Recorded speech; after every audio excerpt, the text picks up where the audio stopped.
All right, so yesterday I had to go take my glucose test. I'm 26 weeks and it was hard simply because the amount of juice that you have to drink for that test is a lot for a VSG stomach.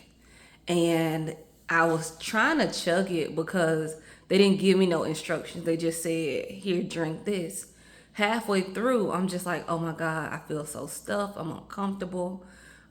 This is a lot to drink. And they were like, oh, you have 5 minutes to drink it. You didn't think that was wise to tell me?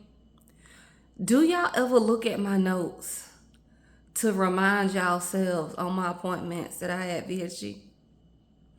I don't think they do. So, for those VSG mommies who are pregnant, preparing for a glucose test, remind them people that you had surgery because the juice wasn't bad. In my opinion, the juice wasn't bad. I'm still at a point where I don't like overly sweet stuff most times, but it just was a lot to drink. And after I finished that whole bottle, even though I used the whole 5 minutes, I felt like I was gonna vomit. And my friend had to tell me, like, you gotta try to keep it down, otherwise, they're gonna make you come back and do it again. And you already gotta sit there for an hour, so don't nobody wanna do that. So I try to keep myself occupied and not just thinking about the feeling of not feeling good. And I kept it down, but that glucose test during pregnancy, they don't tell you nothing but drink this juice. But knowing that you have 5 minutes, sip slow because that will be your best friend in terms of not feeling bad when you got to get ready to get your blood drawn, at the end of that hour. So, yeah, that was probably the biggest thing. I was just like, okay, this is difficult and I want to vomit. Not because of the drink is nasty, because it is a lot to drink. Got an appointment today with my maternal fetal specialist. So we'll be checking on the baby's growth. It is so crazy that I'm approaching my third trimester, but appointments are about to become bi-weekly now. And I gotta see, is that bi-weekly for both my OB and my specialist, or just bi-weekly for my OB, but I still go monthly to my specialist for a few more weeks. We'll see. I do not do pregnancy pictures. I scrunch up my face every time. I do not like what my body got going on. So far, I've gained about 30 pounds. So pre-pregnancy weight was 198. So I had already started gaining weight and wasn't properly getting it off. And some of that was relationship weight because in January 2024, I got in a relationship. And then by April, towards the end of April, I found out I was pregnant. So between January and April, that was some relationship weight. I have to go back to my scale to see what was I at the end of 2023 or at the beginning of 2024. But yeah, so pre-pregnancy weight in April was 198, and then yesterday at the OB office I was 226. Not horrible, but the baby still is going to be growing over the next 3 months. So I'm just like, oh my God, it is getting harder to breathe. It is getting harder to move around a lot. I get tired very fast.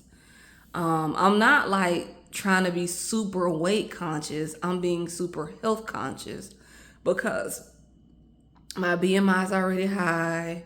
I'm back on the blood pressure medicine. So they have me taking labetalol. I'm already, a geriatric pregnancy due to my age. I'm 37. I have a fibroid, so that's that was an issue, and it will be an issue with the birthing process. So it's like I got a lot of things against me, and I don't need crazy weight gain to be a factor of like why I can't go full term. So I'm definitely trying to be conscious of, how I'm eating and if I'm doing any forms of physical activity. It is getting harder. Now I did see something about like doing a resistance band workout during pregnancy, so I may need to find my bands and try to get to that. But post delivery, once I'm cleared, I definitely plan on starting my walks again. That's gonna be a great start. I think you can see in the back my baby's sonogram picture. But this has been a journey. And yeah, I don't post anything about my pregnancy, like at all. By the time I even put this video together and make it known that I've been pregnant, my baby probably gonna be 3, 4 months. I'm very private in terms of a lot of aspects of my personal life like that. But yeah, it's been a journey. It has. I have to make a video about all the different, lows of this process. I am planning to get a hysterectomy. I want the fibroids removed. I want my uterus removed. I don't want to have another pregnancy. I cannot imagine going through this journey again. So it is definitely high on the list to have a hysterectomy and be one and done. Definitely. But yeah, I keep asking myself, do I want to take a maternity shoot? Maybe a little bit further along in the pregnancy, because even though I have a small belly, I feel like if I was to take pictures, they're gonna be like, "Oh, how far along are you?" It's not like you can't tell I'm pregnant, but it ain't the pregnant bellies that a lot of these other people be having. But then again, I'm okay with that because I've gained 30 pounds and I already feel big. But I'm just not keen on taking photos right now. I'm definitely not posting anything about my journey. I'm just trying to get through the best way I can and connect with my baby and prepare for his arrival. So yeah, if you gotta take, not if, when you gotta take that glucose test, make sure to tell them people that you had VSG, because they need to tell you up front, oh, you have 5 minutes to drink that. Sip it so you don't feel bad. And then next thing you know, it don't stay down. And then next thing you know, you gotta come back and do it again.